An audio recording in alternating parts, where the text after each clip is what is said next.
प्रिय विद्यार्थियों, मैं आपका साइंस एजुकेटर मुकेश प्रजापति हमारे YouTube चैनल में आपका हार्दिक स्वागत करता हूं, अभिनंदन करता हूं। तो मैं आज आपके लिए जनरल साइंस की दूसरी क्लास लेके आया हूं, जिसमें हम पढ़ेंगे जीवाणु जनित रोग। और हमने 2 रोगों के बारे में पहले अध्ययन कर लिया था और आज हम पढ़ेंगे तीसरा रोग जो है अपना हैजा। कौन सा है? हैजा। तो देखिए, हैजा जो होता है उसका रोगजनक क्या होता है? रोगजनक, ठीक है। रोगजनक होता है इसका विब्रियो कोलेरी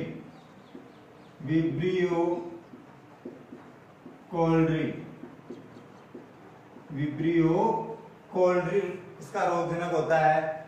फिर आता है कि संक्रमण का मतलब फैलता किससे?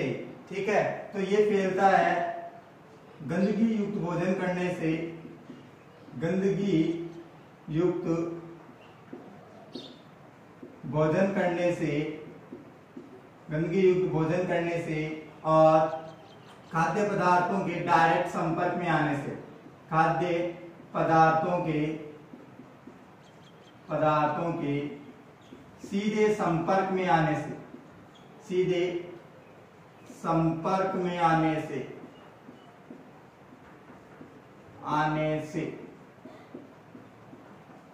फिर देखिए कि इस रोग के लक्षण क्या होते हैं। तो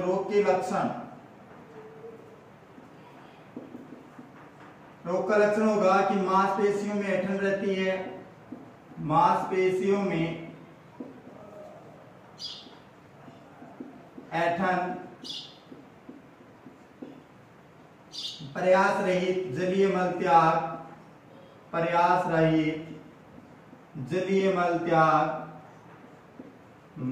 त्याग, उल्टी, ठीक है, निर्जलीकरण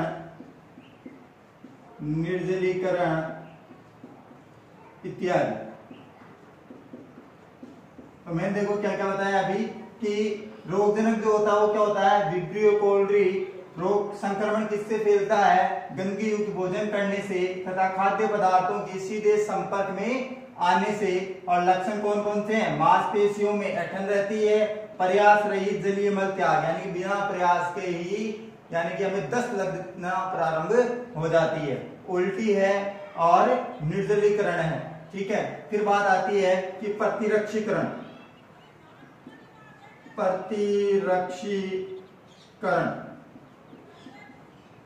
यानी कि उपचार, ठीक है। तो इसके अंदर ORS घोल का उपयोग किया जाता है। ORS घोल का उपयोग जो है इसमें किया जाता है। और इस ORS घोल में किसकी कितनी प्रतिशत मात्रा होती है वो भी देख लीजिए कि 1.5 ग्राम ग्लूकोज मिला हुआ होता है, ग्लूकोज, ठीक है। और 3.5 ग्राम NaCl क्या मिला हुआ होता है? NaCl तथा 2.9 ग्राम KCl मिला हुआ होता है, यानी कि पोटेशियम क्लोराइड मिला हुआ होता है। और 12.9 ग्राम ट्राइसोडियम सिट्रेट मिला हुआ होता है। ट्राइसोडियम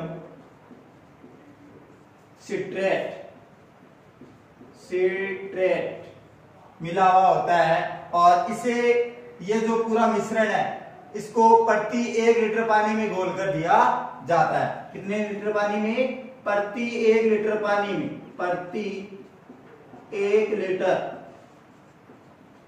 पानी में घोल कर दिया जाता है। तो वापस सुनिएगा इसको कि हैजा रोगजनक क्या है इसका? Vibrio cholerae. संक्रमण क्या है? गंदगी भोजन करने से, खाद्य पदार्थों के डायरेक्टली संपर्क में आने से। फिर है लक्षण कि मांसपेशियों में ऐंठन रहती है, यानी कि दर्द सा रहता है। और प्रयास रहित जलीय मल त्याग, मतलब कि हमें दस्तें लगना प्रारंभ हो जाती है बिना प्रयास के ही, उल्टी और निर्जलीकरण। फिर है प्रतिरक्षीकरण। प्रतिरक्षीकरण यानी कि उपचार। इसमें क्या होता है, ORS घोल का उपयोग किया जाता है और इस ORS घोल में 1.5 ग्राम मात्रा जो होती है वो ग्लूकोज की होती है और 3.5 ग्राम मात्रा जो होती है वो सोडियम क्लोराइड यानी कि NaCl की होती है और 2.9 ग्राम जो होता है वो पोटेशियम क्लोराइड यानी कि KCl मिला हुआ होता है और 12.9 ग्राम जो होता है ट्राई सोडियम सिट्रेट मिला हुआ होता है। तो ये पूरा जो मिश्रण है, यह मिश्रण ग्लूकोज के, जो हम कहते हैं कि ग्लूकोज होता है वो प्रति 1 लीटर पानी में घोलकर इस मिश्रण को दिया जाता है। तो ये तो अपना है। जहां दूसरा रोग आता है अपना टिटेनस। कौन सा है, टिटेनस, जिसे धनुष तंबा के नाम से भी जाना जाता है और इसे इंग्लिश में कहते हैं लोकजो। ठीक है ना। तो देखिए इसके बारे में कि नंबर 4 है अपना, ये नंबर 4। तो रोगजनक क्या होगा इसका, क्लोस्ट्रीडियम टिटेनी। क्या होगा, क्लोस्ट्रीडियम टिटेनी।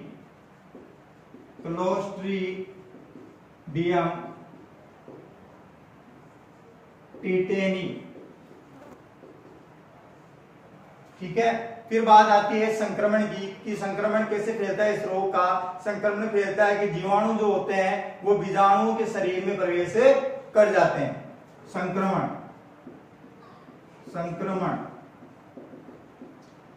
जीवाणु के बीजाणुओं के शरीर में फैलने से या प्रवेश करने से, लिख लो, प्रवेश करने से। फिर बात आती है कि इसके लक्षण क्या क्या होते हैं। लक्षण मैंने कहा कि लोग जो कहते हैं इसको धनुस्तंभा। ठीक है ना। तो लोग जो का मतलब कि मुंह का जो जबड़ा होता है वो क्या हो जाता है, बंद। ठीक है, जबड़े बंद हो जाते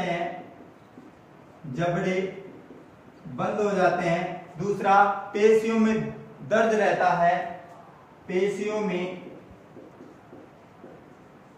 दर्द रहता है। और तीसरा कि पेशीय दृढ़ता उत्पन्न हो जाती है, पेशीय दृढ़ता उत्पन्न हो जाती है। ठीक है, ये हो गई लक्षण। नंबर अगला आती है इसका प्रतिरक्षीकरण।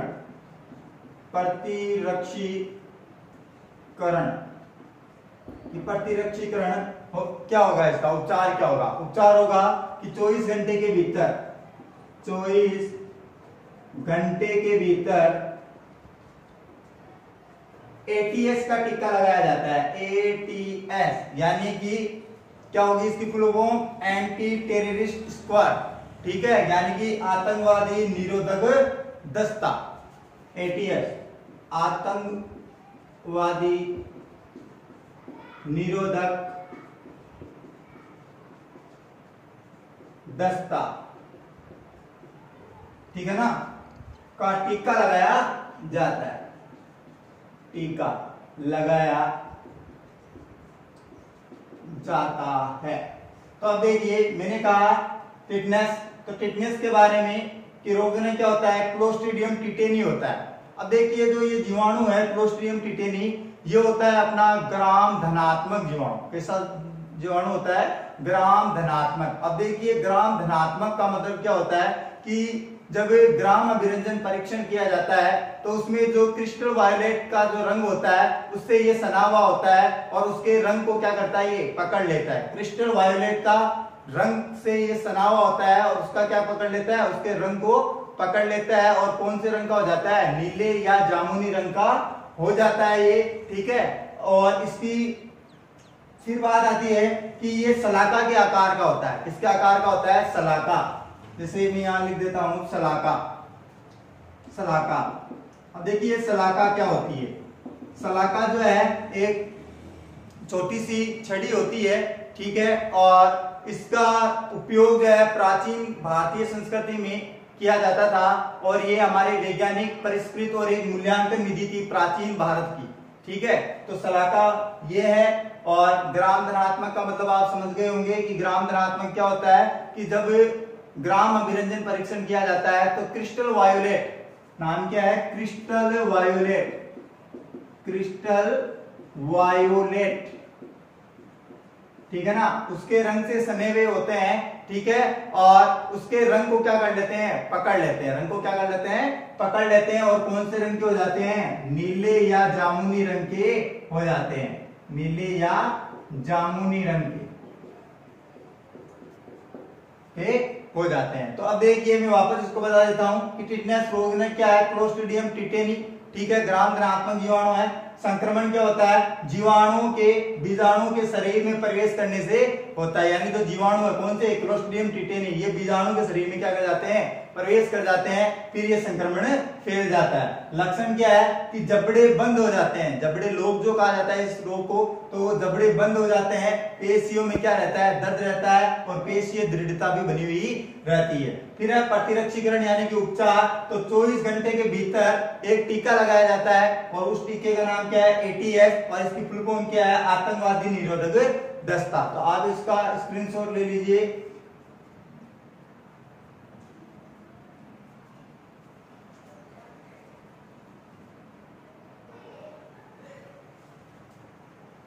तो दोस्तों आपने स्क्रीनशॉट ले लिया होगा, अब मैं इसे मिटा देता हूं और हम अगले रोग पे चलते हैं कि हमारा जो अगला रोग होगा वो होगा पर्ट्यूसिस। कौन सा होगा, पर्ट्यूसिस, जिसे काली खांसी के नाम से भी जाना जाता है। किस खांसी के नाम से जाना जाता है, काली खांसी के नाम से। तो देखिए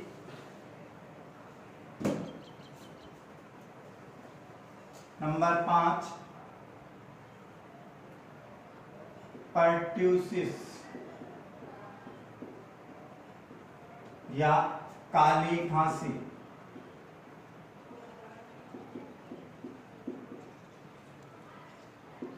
अब देखिए कि इसका जो रोगजनक होता है, रोगजनक वो होता है बेसिलस पर्ट्यूसिस। क्या होता है, बेसिलस पर्ट्यूसिस, बेसिलस पर्ट्यूसिस। अब ये जो जीवाणु होता है वो होता है ग्राम ऋणात्मक, ग्राम ऋणात्मक जीवाणु होता है ये, ठीक है। तो अब देखिए ग्राम ऋणात्मक जीवाणु होता है क्या है, जैसे मैंने आपको बताया था कि ग्राम धनात्मक जीवाणु होता है, वैसे ही ग्राम ऋणात्मक जीवाणु होता है। तो ग्राम ऋणात्मक जीवाणु क्या होते हैं कि जब ग्राम अभिरंजन परीक्षण होता है तो उसके अंदर जो क्रिस्टल वायोलेट के रंग से ये सना हुआ होता है, तो ये उस रंग को पकड़ता नहीं है, यानी कि इसका रंग परिवर्तित नहीं होता है, यानी कि ये रंगहीन होते हैं। क्या होते हैं, ये रंगहीन, ठीक है। फिर देखिए रोगजनक हो गया संक्रमण। संक्रमण सीधे संपर्क में आने पर होता है, सीधे संपर्क में आने पर, ठीक है। फिर देखिए इसके लक्षण, जो लक्षण है कि जल की प्रारंभ के अंदर, प्रारंभ में जो जल की छोटी बूंदें जो होती है, छोटी बूंदें, उनसे क्या होती है, जलन होती है। दूसरा कि खांसी होती है, ज्वर यानी कि बुखार रहता है, जो बाद में खांसी तथा श्लेष्म, खांसी तथा श्लेष्म के जमाव को उत्पन्न करता है। क्या बताया मैंने कि लक्षण, प्रारंभ में जल की छोटी बूंदों द्वारा जलन, खांसी, ज्वर यानी बुखार, फिर क्या करेंगे ये कि खांसी तथा श्लेष्म के जमाव को उत्पन्न करता है, यानी कि कफ, ठीक है। फिर देखिए प्रतिरक्षीकरण यानी कि उपचार, प्रतिरक्षीकरण, तो प्रतिरक्षीकरण में डीपीटी का टीका लगाया जाता है। किसका टीका लगाया जाता है, डीपीटी का, डीपीटी पी टीका टीका लगाया जाता है। तो वापस देखिए एक बार कि पर्ट्यूसिस यानी कि काली खांसी रोगजनक क्या है इसका? रोगजनक क्या है? बेसिलस पर्ट्यूसिस, जो क्या है? ग्राम ऋणात्मक जीवाणु है, ठीक है ना। और ग्राम ऋणात्मक जीवाणु क्या होते हैं? रंगहीन होते हैं, ठीक है। फिर है कि संक्रमण किससे होता है? सीधे संपर्क में आने पर होता है, ठीक है। लक्षण कौन कौन से हैं? कि प्रारंभ में जो जल की छोटी बूंदें होती है उनसे जलन होती है, खांसी रहती है, बुखार रहता है, ठीक है। और बाद में ये खांसी तथा श्लेष्म के जमाव को क्या करता है? उत्पन्न करता है, यानी कि छाती में कफ जम जाता है। क्या जम जाता है? कफ। फिर प्रतिरक्षीकरण क्या होगा? डीपीटी का टीका, ठीक है ना। डी का मतलब डिप्थीरिया, पी का मतलब पर्ट्यूसिस, टी का मतलब टिटेनस, यानी कि ट्रिपल एंटीजन, ठीक है। पहले मैंने क्लास में बताया था डीपीटी का टीका लगाया जाता है। फिर अगला जो रोग आता है अपना, वो आता है डायरिया या अतिसार, नंबर 6, डायरिया या अतिसार, डायरिया या अतिसार। तो देखिए इसका जो रोगजनक होता है, रोगजनक वो होता है साल्मोनेला टाइफिम्यूरियम, साल्मोनेला टाइफिम्यूरियम, फीम्यूरियम। और एक और होता है इसके साथ में, वो होता है साइजेला सीजी तथा साइजेला सीजी, साइजेला सीजी के द्वारा ये रोग उत्पन्न होता है, यानी कि ये रोगजनक हो गई। फिर बात आती है संक्रमण। संक्रमण जो होता है वो होता है अपने दूषित मांस के सेवन से। किससे होता है? दूषित मांस के सेवन से, ठीक है। और जो दूसरे प्रोटीन खाद्य पदार्थ होते हैं, दूसरे प्रोटीन खाद्य पदार्थ के सेवन से, यहां कह सकते हैं कि बाहरी जो बनाया हुआ भोजन आता है, जैसे होटल हो गए, रेस्टोरेंट हो गए, उनके अंदर जैसे पिज्जा बर्गर, हम ये इनका सेवन करते हैं, तब भी हमें ये रोग हो जाता है। फिर देखिए संक्रमण हो गया। लक्षण क्या होगा? कि सिर दर्द रहता है, ठीक है। मल के साथ में रक्त आता है, मल के साथ रक्त आना, पेट में क्या रहना? दर्द रहना, उदरीय ऐंठन, उदरीय ऐंठन, मरोड़े आना, ठीक है ना, दस्त लगना, ठीक है। ये सब क्या है इसके लक्षण, ठीक है।